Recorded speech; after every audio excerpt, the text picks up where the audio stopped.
Alright y'all, welcome back to the channel and to some more turkey patterning. And today, we've got a combination out here that I definitely have some decently high hopes for, or at least I really want to see what it can do. Because I'm thinking that there's a serious chance that we see a really good looking pattern through today's combination. So as for the shell we've got out here today, it's another one that BG sent us. So big thank you to him for sending some of these over. But I brought out some of the Federal Heavyweight Turkey Mag-Shok shells. From what I understand, these were kind of the precursor to their modern type of heavyweight TSS stuff. They are still the heavyweight TSS pellets, but they don't make these anymore, and these were kind of what came before the shells that we typically see on the store shelf now. But these ones are a 12 gauge 3.5 inch 1 7/8 ounce payload of number 7 TSS shot, moving about 1,300 feet per second. So definitely a pretty stout shell, that's for sure, and one that performed pretty decently well, especially for a Federal shell the last time we tested it. So thinking through today's setup, it should also do pretty well, if not better than what we had seen previously. And as for the setup we've got to run them through today, I brought out the Mossberg 835 Ulti-Mag,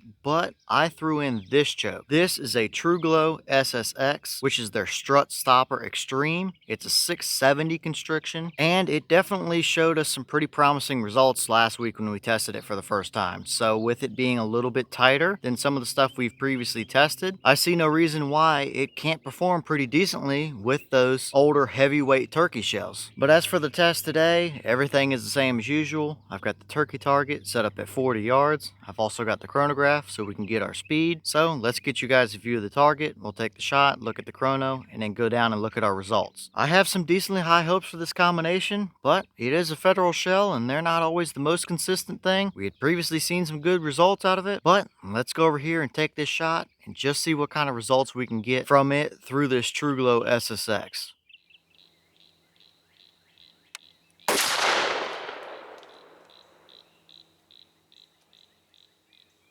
Okay, so that shell gave us 1393 through the chronograph. The boss claims 1300, so we are a little bit above their claim, definitely, and we are starting to push up into that high velocity range, almost up into waterfowl territory, but it's still within the realm of reason for what I would expect these shells to be at. I think they were a little bit above their claim the last time we tested them as well, so I don't think there's anything too out of the ordinary for them up here as far as velocity goes. But how well did they actually pattern down there at 40 yards? Let's go take a look and see.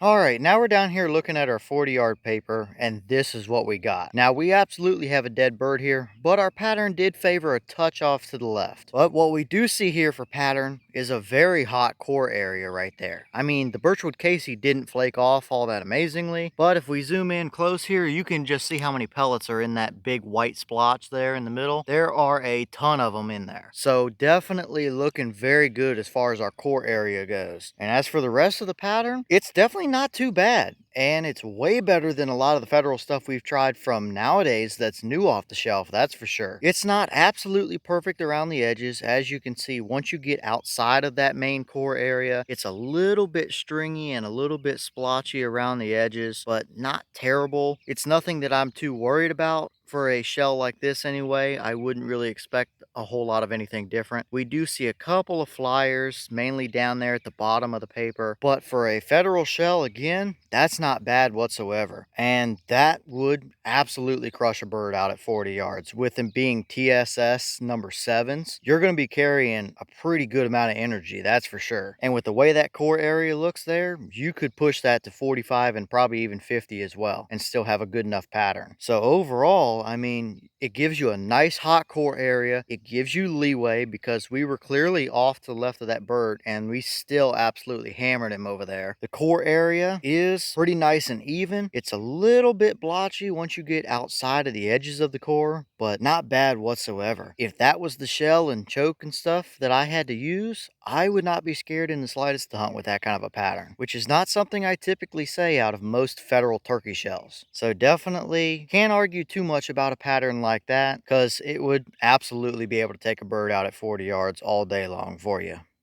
Okay, and here's the wad from that shell, and as you can see, it is one of their flight control wads. It is one of the 3.5 inch ones, so the proportions here kind of look a little bit goofy as compared to your normal 3-inch version, but either way, looks pretty good overall. Nothing stuck down in there. The tail fins opened up pretty much perfectly. We do see a little bit of a bulge right in between their little side fins here, which is not completely unusual from what it would seem in these 3.5-inch versions, but no pinholes, rips, tears, anything weird going on that I would be concerned with. So I think it did what it was supposed to do with today's setup anyway. All right, y'all. Well, what did you think about those results right there? Definitely a pretty decent looking pattern, that's for sure. Absolutely capable enough out to 40 yards, plus some as well. And for a Federal shell, that's not bad whatsoever. I would much rather take that over a lot of the stuff I've seen out of today's modern Federal TSS shells. They just haven't performed quite as good as something like that has. So I don't know what necessarily changed, but in my opinion so far, I would much rather have that over a new Federal TSS shell. So if you've got some of these left, then you've got a pretty good shell so far from my testing anyway. But as always, let me know your thoughts about it in the comments. Is that about what you expected to see? You're a little bit surprised one way or the other? Do you have any of these shells? Have you hunted with them, tested them, anything like that? And what kind of results have you seen out of them as well? Let me know all that down below. But as for today's test, can't really complain too much about those kind of results right there. Got a nice hot core. It gives you leeway without the pattern completely being all over the paper. There's not a ton of flyers to deal with, so definitely looking pretty good overall, I'd say. But with that being said, I've got some more testing to film for you guys, so I'm going to get back to it. As always, we have the channel Instagram as well as the mailbox where you can send stuff if you'd like. All that information will be in the description if you're interested. I'm going to get back to it, so I'll see y'all in the next one.